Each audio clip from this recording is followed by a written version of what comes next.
কখনো এমন পরিস্থিতিতে পড়েছেন যে আপনার পার্টনার আপনার সাথে অন্যায় করছে, প্রতারণা করছে, কিন্তু তার সকল অন্যায় প্রতারণার জন্য আপনাকেই ব্লেম দিচ্ছে? অর্থাৎ সে এমন একটা সিচুয়েশন দ্বারা করাচ্ছে যে তার সকল অন্যায়, অপরাধ, প্রতারণা এগুলো করেছে সে, এটার জন্য আপনিই দায়ী, আপনার কর্মফলের জন্য সে আজকে এই কাজটা করেছে। এরকম কখনো হয়েছে? এরকম যদি হয়ে থাকে তার মানে হচ্ছে নার্সিসিস্টিক পার্সোনালিটি ডিসঅর্ডারের একটি লক্ষণ। অর্থাৎ আপনার পার্টনার হতে পারে নার্সিসিস্টিক পার্সোনালিটি ডিসঅর্ডারে আক্রান্ত। নার্সিসিস্টিক পার্সোনালিটি ডিসঅর্ডারের অনেকগুলো লক্ষণ আছে, তার মধ্যে একটি লক্ষণ হচ্ছে ব্লেম শিফটিং। অর্থাৎ ধরুন আপনার পার্টনার আপনার সাথে ভয়ঙ্কর রূপে প্রতারণা করছে, যেটার সাথে আপনার কোনো সম্পর্ক নাই, মানে আপনি কোনো কিছুই করেন নাই কিন্তু সে আপনার সাথে প্রতারণা করছে। এখন সে হাতে নাতে ধরা খাইছে, এতদিন অনেক অভিনয় করে বেড়াইছে, আপনি কোনোভাবেই বোঝেন নাই, হাতে নাতে ধরা খাইছে।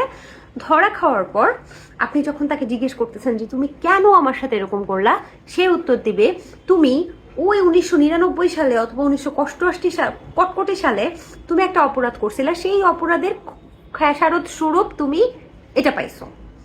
ইভেন আপনাকে এমন একটা উত্তর দিবে যে আপনার হয়তো কোনো মানুষের সাথে মানে এই কাজটা আপনি করেনি, অথচ আপনাকে বলবে তুমি এই কাজটা করেছো, এটা আমি বুঝতে পেরেছি, এই কারণে আমি এই কাজটা করেছি, এটা তোমারই কাজের কনসিকুয়েন্সেস, আমি তোমাকে প্রতারণা করতে চাই নাই, তুমি এরকম করেছো বলেই আমি প্রতারণা করেছি, তার মানে প্রতারণা করা জায়েজ। অর্থাৎ এই মানুষগুলা আপনাকে এমনভাবে মাইন্ড গেম খেলবে, অর্থাৎ ধরেন এটা সত্য, এটা মিথ্যা, এখন তারা আপনাকে বোঝাবে এই মিথ্যাটাই সত্য, এবং আপনাকে যখন বারবার ব্লেম দিতে থাকবে আপনি মনে করবেন ঠিক আছে এই মিথ্যাটাই সত্য, মানে পৃথিবীর সবাই যেটা বলবে সত্য সেটা আপনার কাছে আর সত্য লাগবে না। ওই মানুষটা এমনভাবে আপনার মাইন্ডে গেম খেলবে যে মনে হবে এটাই মনে হয় সত্য। এবং তারপর এই যে ব্লেম শিফটিং এর কারণে, এটা মানুষ কেন করে জানেন? ম্যানিপুলেশনের জন্য, অর্থাৎ আপনাকে নিয়ন্ত্রণ করতে চায়।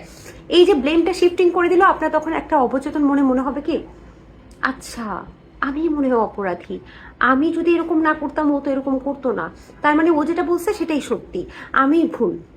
এখানে ভিকটিমরা যেটা করে, ভুলটা করে, নিজেকে শুধরানোর চেষ্টা করে, মানে সে কেমন পছন্দ করে সেরকম ভাবে শুধরানোর চেষ্টা করে, এবং এটা একটা প্রতিযোগিতায় রূপ নেয়। প্রতিনিয়ত নিজেকে পরিবর্তন করছে ভিকটিম, প্রতিনিয়ত নিজেকে পরিবর্তন করছে, কিন্তু কোনোভাবেই যেন এই নার্সিসিস্টিক পার্সোনালিটি ডিসঅর্ডারের যে মানুষটা তার মন পাওয়া যাচ্ছে না। সে প্রতারণা, মিথ্যা, গিল্ট এগুলো করেই যাচ্ছে, এবং বারবারই বিভিন্নভাবে ঘুরে ফিরে ওই মানুষটা ভিকটিমের উপর দোষারোপ করে যাচ্ছে। তারপর এই সময়টা, অর্থাৎ এই যে ভিকটিম চেষ্টা করছে তার মনের মতো হওয়া, এটা করলেই হচ্ছে সে অন্যের দ্বারা নিয়ন্ত্রিত হচ্ছে, অন্যের খেলার পুতুল হয়ে যাচ্ছে।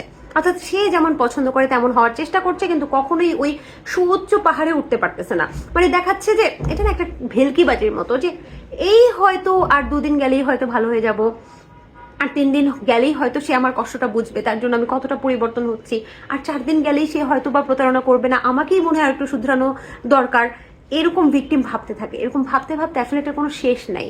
এই নার্সিসিস্টিক পার্সোনালিটি ডিসঅর্ডারের মানুষটা যত জীবন বেঁচে থাকবে ততদিন এই ভিকটিমকে ব্লেম শিফটিং করতেই থাকবে, এবং ভিকটিম ব্লেম শিফটিং হতে হতে মানসিক রোগীতে পরিণত হবে। নার্সিসিস্টিক পার্সোনালিটি ডিসঅর্ডারের মানুষরা কখনো সুস্থ হয় না, এটা একটা পার্সোনালিটি ডিসঅর্ডার। এ কারণে সাইকিয়াট্রিস্ট বা সাইকোলজিস্ট যেটা করে সেটা হচ্ছে ভিকটিমের জন্য সাপোর্ট দেয়, মেন্টাল সাপোর্ট, কিন্তু নার্সিসিস্টিক পার্সোনালিটি ডিসঅর্ডারের কোনো রোগের ওষুধ নাই। তাই আমি বলবো যদি এরকম সম্পর্কে আপনি পড়ে থাকেন, নিজেকে আস্তে আস্তে নিঃশেষ করে না দিয়ে, নিজের রক্ত শুষে খেতে না দিয়ে এখনই চিন্তা করুন কি করবেন। আর এখান থেকে বেরিয়ে না আসার তো কোনো উপায় নেই, এটা ছাড়া তো কোনো উপায় নেই।